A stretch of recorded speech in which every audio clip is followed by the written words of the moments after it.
Mix ಮಾಡ್ತಾ ತಿಂತಾ ಇದ್ದರೆ ಬಿರಿಯಾನಿನೇ ಬೇಕಾಗಿಲ್ಲ. ಖಾಲಿ ಇಷ್ಟು ಸಾಕು. ಒಂದು ಸ್ವಲ್ಪ ಹಾಲುನ ಕೂಡ ಹಾಕುವ. ಹಾಲು ಕೂಡ ಸೂಪರಾಗಿ ಬೆಂದಿದೆ. ಹಾಲುನ ಮಿಕ್ಸ್ ಮಾಡಿ ಬೀನ್ಸ್, ಬಟಾಣಿ, ಟೊಮೆಟೊ, ಆಹಾಹಾ ತುಂಬಾ ಚೆನ್ನಾಗಿದೆ. ಬಿರಿಯಾನಿನೇ ಫೇಲ್ ಇದರ ಮುಂದೆ, ಅಷ್ಟೊಂದು ಚೆನ್ನಾಗಾಗಿದೆ. ಹಾಯ್ ಎಲ್ಲರಿಗೂ. ಇವತ್ತು ನಾನು ಒಂದು ಸೀಕ್ರೆಟ್ ವಸ್ತುವನ್ನ ಹಾಕಿ ಮಸಾಲಾ ವೆಜ್ ಪಲಾವನ್ನ ಮಾಡ್ತಾ ಇದ್ದೀನಿ. ತುಂಬಾನೇ ರುಚಿಯಾಗಿರುತ್ತೆ. ಯಾವ ಬಿರಿಯಾನಿ ಕೂಡ ಇದರ ಮುಂದೆ ಫೇಲ್. ಬಾಯಿ ಚಪ್ಪರಿಸಿ ತಿನ್ನುವಷ್ಟು ರುಚಿ ಇದಕ್ಕೆ. ಹಾಗೆ ಇದನ್ನ 10 ನಿಮಿಷದಲ್ಲಿ ಮಾಡಬಹುದು. ಅದು ಕೂಡ ಕುಕ್ಕರಿನಲ್ಲಿ ಮನೆಯಲ್ಲಿರುವಂತ ಸಿಂಪಲ್ ಮಸಾಲೆಯನ್ನ ಬಳಸಿ ಇದನ್ನ ನಾನು ಮಾಡ್ತಾ ಇದ್ದೀನಿ. ತುಂಬಾ ಟೇಸ್ಟಿಯಾಗಿರುತ್ತೆ. ಹಾಗೆ ಪ್ರತಿಯೊಂದು ಸ್ಟೆಪ್ ಅನ್ನ ಕೂಡ ನಾನು ಡಿಟೇಲ್ ಆಗಿ ಎಕ್ಸ್ಪ್ಲೈನ್ ಮಾಡ್ತೇನೆ.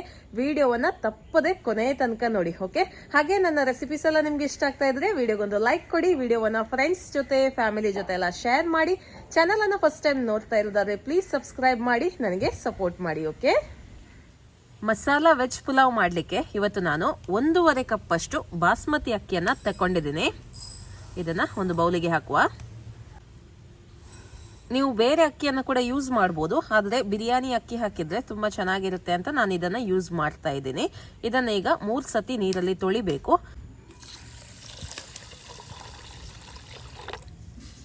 ಚೆನ್ನಾಗಿ 3 ಸತಿ ತೊಳಿಬೇಕಿದನ್ನ. ನಾನು ಪ್ರತಿಯೊಂದು ಸ್ಟೆಪ್ಸ್ ಅನ್ನು ಕೂಡ ಡಿಟೇಲ್ಡ್ ಆಗಿ ಎಕ್ಸ್ಪ್ಲೇನ್ ಮಾಡ್ತಾ ಇದ್ದೀನಿ. ಯಾಕಂದ್ರೆ ನೀವು ಫಸ್ಟ್ ಟೈಮ್ ಮಾಡುವಾಗ್ಲೇನೆ ಇದು ಕರೆಕ್ಟ್ ಆಗಿ ಬರಬೇಕು. ಹಾಗಾಗಿ ಇಷ್ಟೊಂದು ಡಿಟೇಲ್ ಆಗಿ ನಾನು ಎಕ್ಸ್ಪ್ಲೇನ್ ಮಾಡ್ತಾ ಇರೋದು. ಓಕೆ, 3 ಸತಿ ತೊಳೆದು ಇದನ್ನ ನೆನೆ ಹಾಕ್ಲಿಕ್ಕೆ ಇಡಬೇಕು. 20 ನಿಮಿಷ ಇಟ್ಟರೆ ಸಾಕು. ಜಾಸ್ತಿ ಅಂದ್ರೆ 30 ನಿಮಿಷ. ನೀವು ತುಂಬಾ ಹೊತ್ತು ಇದನ್ನ ನೆನೆ ಹಾಕಿ ಇಟ್ರೆ ನೀವು ಇದನ್ನ ಕುಕ್ಕರಲ್ಲಿ ಮಾಡುವಾಗ ಆ ರೈಸ್ ಏನಿದೆ, ಅಕ್ಕಿ ಏನಿದೆ ನೋಡಿ, ಅದು ಮುದ್ದೆ ಆಗ್ತದೆ. ಮುದ್ದೆ ಆಗಬಾರ್ದು, ಒಳ್ಳೆ ಉದುರಾಗಿ ಬರಬೇಕು ಅಂದ್ರೆ ಇದನ್ನ ಖಾಲಿ 20 ನಿಮಿಷ ನೆನೆ ಹಾಕಿದ್ರೆ ಆಯ್ತು. ತಪ್ಪಿದ್ರೆ 30 ನಿಮಿಷ ಅಷ್ಟೇ. ಓಕೆ ನೋಡಿ, ಈಗ 20 ನಿಮಿಷ ಆಗಿದೆ. ಇದರ ನೀರನ್ನೆಲ್ಲ ನಾನು ಕರೆಕ್ಟ್ ಆಗಿ ತೆಗೆದಿದ್ದೀನಿ. ಒಂಚೂರು ಕೂಡ ನೀರು ಇರಬಾರ್ದು. ಓಕೆ, ಇದೆಲ್ಲ ಚಿಕ್ಕ ವಿಷಯ, ಆದ್ರೆ ಇದನ್ನೆಲ್ಲ ಕ್ಲೀನ್ ಆಗಿ ನೀಟಾಗಿ ಮಾಡಿದ್ರೆ ತುಂಬಾನೇ ಚೆನ್ನಾಗಿ ಬರುತ್ತೆ ಪಲಾವ್. ನೋಡಿ, ಒಂದು ಕುಕ್ಕರ್ ಇಟ್ಟಿದ್ದೀನಿ. ಈಗ ಇದಕ್ಕೆ 4 ಟೇಬಲ್ ಸ್ಪೂನ್ ಅಷ್ಟು ತುಪ್ಪವನ್ನ ಹಾಕ್ತಾ ಇದ್ದೀನಿ. ಪಲಾವನ್ನ ತುಪ್ಪದಲ್ಲಿ ಮಾಡಿದ್ರೆ ತುಂಬಾ ಚೆನ್ನಾಗಿ ಬರುತ್ತೆ. ಬೇಕಿದ್ರೆ ನೀವು 2 ಟೇಬಲ್ ಚಮಚದಷ್ಟು ತುಪ್ಪ ಹಾಗೂ 2 ಟೇಬಲ್ ಚಮಚದಷ್ಟು ಎಣ್ಣೆ ಹಾಕ್ಬೋದು. ಆದ್ರೆ ತುಪ್ಪ ಇದ್ರೆ ತುಪ್ಪದಲ್ಲೇ ಮಾಡಿ, ತುಂಬಾ ರುಚಿಯಾಗಿ ತುಂಬಾನೇ ಚೆನ್ನಾಗಿ ಬರುತ್ತೆ. ಈಗ ಇದಕ್ಕೆ ಇಡೀ ಗರಂ ಮಸಾಲೆನ ಹಾಕ್ತಾ ಇದ್ದೀನಿ. 1 ಇಂಚಷ್ಟು ಚಕ್ಕೆ, 1 ಕಪ್ಪು ಏಲಕ್ಕಿ, 2 ಹಸಿರು ಏಲಕ್ಕಿ, ಕಾಳುಮೆಣಸು ಸ್ವಲ್ಪ, 4 ಲವಂಗ, 2 ಲವಂಗದ ಎಲೆ ಹಾಗೂ 1 ನಕ್ಷತ್ರ ಸೋಂಪು. ಇದಿಷ್ಟನ್ನು ಹಾಕುವ. ಹಾಗೆ 1 ಚಮಚದಷ್ಟು ಜೀರಿಗೆಯನ್ನು ಕೂಡ ಹಾಕ್ತಾ ಇದ್ದೀನಿ. ಸ್ವಲ್ಪ ಹೊತ್ತಿದನ್ನ ಫ್ರೈ ಮಾಡುವ. ಈಗ ಇದಕ್ಕೆ ಹಾಕ್ತಾ ಇದ್ದೀನಿ 1 ಈರುಳ್ಳಿ,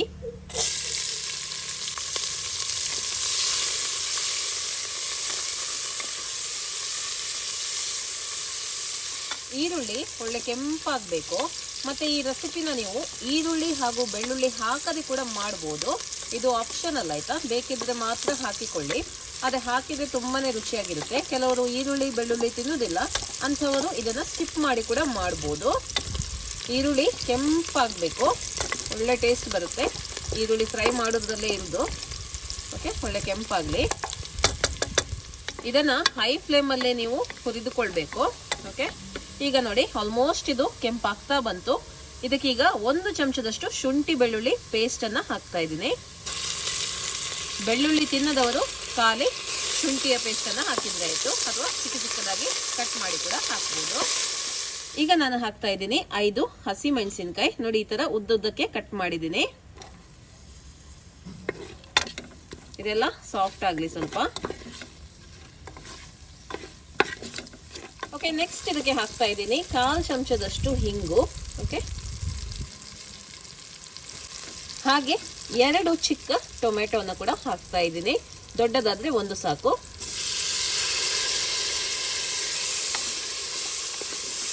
ಟೊಮೆಟೊ ಕೂಡ ಸಾಫ್ಟ್ ಆಗಲಿ. ಈಗ ಇದಕ್ಕೆ ಕೆಲವೊಂದು ತರಕಾರಿಗಳನ್ನ ಹಾಕುವ. ನಿಮ್ಗೆ ಇಷ್ಟ ಇದ್ದಂಥ ತರಕಾರಿಯನ್ನ ಹಾಕ್ಬೋದು. ನಾನಿಲ್ಲಿ ನೋಡಿ 1 ಆಲೂಗಡ್ಡೆಯನ್ನ ಹಾಕ್ತಾ ಇದ್ದೀನಿ.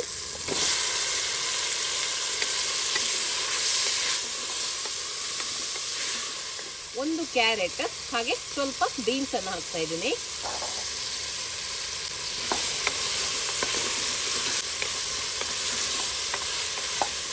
ಅರ್ಧ ಕಪ್ ಅಷ್ಟು ಬಟಾಣಿಯನ್ನ ಹಾಕ್ತಾ ಇದ್ದೀನಿ. ಇದನ್ನೆಲ್ಲ ಸುಮಾರೊಂದು 5 ನಿಮಿಷ ಹೀಗೇನೆ ಹುರಿಬೇಕು. ಚೆನ್ನಾಗಿ ರೋಸ್ಟ್ ಮಾಡಿದ್ದೀನಿ, ಸುಮಾರು 5 ನಿಮಿಷ ಆಗಿದೆ. ಈಗ ನಾನು ಹಾಕ್ತಾ ಇದ್ದೀನಿ ಸೀಕ್ರೆಟ್ ಇಂಗ್ರೀಡಿಯೆಂಟ್. ಓಕೆ, ಅದುವೇ ನೋಡಿ, ಅರ್ಧ ಕಪ್ ಅಷ್ಟು ಮೊಸರು. ಸೊ ಹೌದು, ಪುಲಾವಿಗೆ ನೀವು ಮೊಸರನ್ನು ಹಾಕಿ ಮಾಡಿ ನೋಡಿ, ತುಂಬ ಚೆನ್ನಾಗಿ ಬರುತ್ತೆ. ಯಾವ ಬಿರಿಯಾನಿಗೂ ಕೂಡ ಇದು ಕಡಿಮೆ ಇಲ್ಲ, ಅಷ್ಟೊಂದು ಚೆನ್ನಾಗಿ ಬರುತ್ತೆ ಇದು. ಅರ್ಧ ಕಪ್ ಅಷ್ಟು ಮೊಸರು.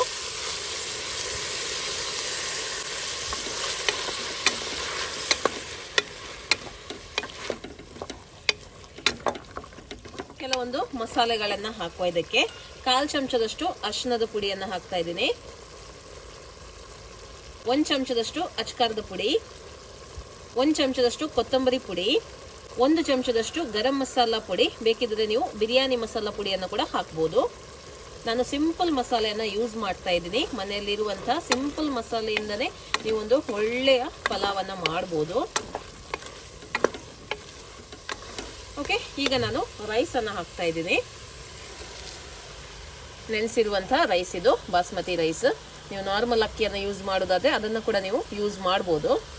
ಸೋನಾ ಮಸೂರಿ ಯೂಸ್ ಮಾಡೋದಾದರೆ ಅದನ್ನು ಕೂಡ ಯೂಸ್ ಮಾಡ್ಬೋದು. ಈ ರೈಸನ್ನು ಹಾಕಿ ನೋಡಿ, ಒಂದು 2 ನಿಮಿಷನಾದರೂ ಈ ಥರ ಮೆಲ್ಲನೆ, ತುಂಬ ಜೋರಲ್ಲ, ಮೆಲ್ಲನೆ ಇದನ್ನು ಈ ಥರ ರೋಸ್ಟ್ ಮಾಡಬೇಕು. ಪಲಾವ್ ಮಾಡುವಾಗ ರೈಸನ್ನು ಸ್ವಲ್ಪ ಹೊತ್ತು, ಅಟ್ಲೀಸ್ಟ್ ಒಂದು 2 ನಿಮಿಷನಾದರೂ ಅಕ್ಕಿಯನ್ನು ಈ ಥರ ರೋಸ್ಟ್ ಮಾಡಬೇಕು. ಆವಾಗ ತುಂಬಾ ಚೆನ್ನಾಗಿ ಬರುತ್ತೆ ಅಕ್ಕಿ. ತುಂಬ ಗಟ್ಟಿಯಾಗಿ ಮಾಡಲಿಕ್ಕೆ ಹೋಗಬೇಡಿ, ಸಾಫ್ಟಾಗಿ ಮಾಡ್ಕೊಳ್ಳಿ. ಈ ಥರ ಮಿಕ್ಸ್ ಮಾಡುವಾಗ ತುಂಬಾ ನಿಧಾನಕ್ಕೆ ಮಿಕ್ಸ್ ಮಾಡ್ಕೊಳ್ಳಿ ಅಷ್ಟೇ. ಓಕೆ, ಒಂದು 2 ನಿಮಿಷ ಇದನ್ನು ಈ ಥರ ಫ್ರೈ ಮಾಡುವ. ಅಕ್ಕಿಯನ್ನು 2 ನಿಮಿಷ ಫ್ರೈ ಮಾಡಿದ್ದೀನಿ. ಈಗ ರುಚಿಗೆ ತಕ್ಕಷ್ಟು ಉಪ್ಪನ್ನು ಹಾಕಿಕೊಳ್ಳಿ. ಓಕೆ, ಸ್ವಲ್ಪ ಉಪ್ಪನ್ನು ಹಾಕ್ತಾ ಇದ್ದೀನಿ. ಹಾಗೆ ಸ್ವಲ್ಪ ಕೊತ್ತಂಬರಿ ಸೊಪ್ಪು, ಪುದೀನ ಸೊಪ್ಪನ್ನು ಕೂಡ ಹಾಕ್ತಾ ಇದ್ದೀನಿ. ಇನ್ನೊಮ್ಮೆ ಮಿಕ್ಸ್ ಮಾಡ್ತಾ ಇದ್ದೀನಿ. ಉಪ್ಪೆಲ್ಲ ಚೆನ್ನಾಗಿ ಮಿಕ್ಸ್ ಆಗಲಿ. ಈಗ ಇದಕ್ಕೆ ನೀರನ್ನು ಹಾಕುವ. ನೋಡಿ, 1.5 ಕಪ್ ರೈಸಿಗೆ 2.5 ಕಪ್ ನೀರನ್ನು ಹಾಕಬೇಕು. ಕುಕ್ಕರಲ್ಲಿ ಮಾಡೋದಲ್ಲ, ಹಾಗಾಗಿ ನಾನು ಡಬಲ್ ನೀರನ್ನು ತಗೊಳ್ತಾ ಇಲ್ಲ. ನೀವು ಕಡಾಯಿಯಲ್ಲಿ ಮಾಡೋದಾದರೆ ಡಬಲ್ ತಗೊಂಡ್ರೆ ಆಯಿತು. 1.5 ಕಪ್ಪಿಗೆ 3 ಕಪ್ ಅಷ್ಟು ನೀವು ನೀರನ್ನು ಹಾಕಿಕೊಳ್ಳಿ. ಬಟ್ ಕುಕ್ಕರಲ್ಲಿ ಮಾಡುವಾಗ ಒಂದು ಅರ್ಧ ಕಪ್ ಅಷ್ಟು ನೀವು ನೀರನ್ನು ಕಡಿಮೆನೆ ಹಾಕಬೇಕು. ಓಕೆ, ಚೆನ್ನಾಗಿ ಒಮ್ಮೆ ಮಿಕ್ಸ್ ಮಾಡುವ. ಒಳ್ಳೆ ರೀತಿಯಲ್ಲಿ ಇದು ಮಿಕ್ಸ್ ಆಗಲಿ. ಈಗ ಇದಕ್ಕೆ ಅರ್ಧ ಲೆಮನ್ ಜ್ಯೂಸನ್ನು ಹಾಕ್ತಾ ಇದ್ದೀನಿ. ಇದು ಹಾಕೋದ್ರಿಂದ ನಿಮಗೆ ರೈಸ್ ನೋಡಿ ಒಳ್ಳೆ ಉದುರಾಗಿ ಬರುತ್ತೆ, ಮುದ್ದೆ ಆಗೋದಿಲ್ಲ ಲೆಮನ್ ಜ್ಯೂಸ್ ಹಾಕಿದರೆ. ಓಕೆ, ಒಮ್ಮೆ ಮಿಕ್ಸ್ ಮಾಡುವ. ಇನ್ನು ಲಿಡ್ಡನ್ನು ಮುಚ್ಚಿ 1 ವಿಸಿಲನ್ನು ತೆಗೆದರೆ ಆಯಿತು. 1 ವಿಸಿಲ್, ಮೀಡಿಯಂ ಟು ಹೈ ಫ್ಲೇಮಲ್ಲಿ 1 ವಿಸಿಲ್ ತೆಗೆದರೆ ಆಯಿತು.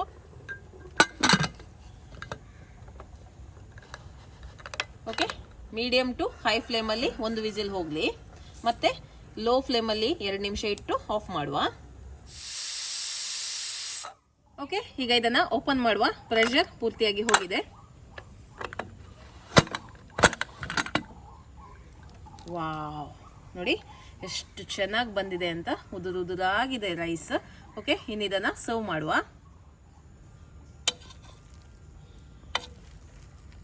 ನೋಡಿ ಎಷ್ಟೊಂದು ಚೆನ್ನಾಗಿ ಬಂದಿದೆ ಅಲ್ವಾ ರೈಸ್. ಓಕೆ, ಸರ್ವ್ ಮಾಡುವ. ನೋಡಿ, ಮಸಾಲ ವೆಜ್ ಪುಲಾವ್ ರೆಡಿಯಾಗಿದೆ. ಟೇಸ್ಟ್ ಮಾಡುವ ಸಮಯ. ಇದಕ್ಕೆ ಸೈಡ್ ಡಿಶ್ ಎಂಥದ್ದು ಬೇಡ, ಹೀಗೇನೆ ತಿನ್ಬೋದು. ಆದರೆ ಕೂಡ ನಾನು ಸ್ವಲ್ಪ ರಾಯ್ತವನ್ನು ಮಾಡಿ ಇಟ್ಟಿದ್ದೀನಿ. ವಾವ್, ಯಾವ ಬಿರಿಯಾನಿಗೆ ಕೂಡ ಇದು ಕಡಿಮೆ ಇಲ್ಲ, ಅಷ್ಟೊಂದು ರುಚಿಯಾಗಿದೆ ಇದು. ಓಕೆ, ಈಗ ಇದನ್ನು ಟೇಸ್ಟ್ ಮಾಡಿ ನೋಡುವ. ಓಕೆ, ರಾಯ್ತ ಬೇಕಾಗಿಲ್ಲ, ಆದರೆ ಕೂಡ ಸ್ವಲ್ಪ ನಾನು ಹಾಕ್ತಾ ಇದ್ದೀನಿ. ಓಕೆ, ಈ ಥರ ಮಿಕ್ಸ್ ಮಾಡ್ತಾ ತಿಂತಾ ಇದ್ದರೆ ಬಿರಿಯಾನಿನೇ ಬೇಕಾಗಿಲ್ಲ. ಖಾಲಿ ಇಷ್ಟು ಸಾಕು. ಒಂದು ಸ್ವಲ್ಪ ಆಲೂನ ಕೂಡ ಹಾಕುವ. ಆಲೂ ಕೂಡ ಸೂಪರಾಗಿ ಬೆಂದಿದೆ. ಆಲೂನ ಮಿಕ್ಸ್ ಮಾಡಿ ಬೀನ್ಸ್, ಬಟಾಣಿ, ಟೊಮೆಟೊ, ಆಹಾಹಾ,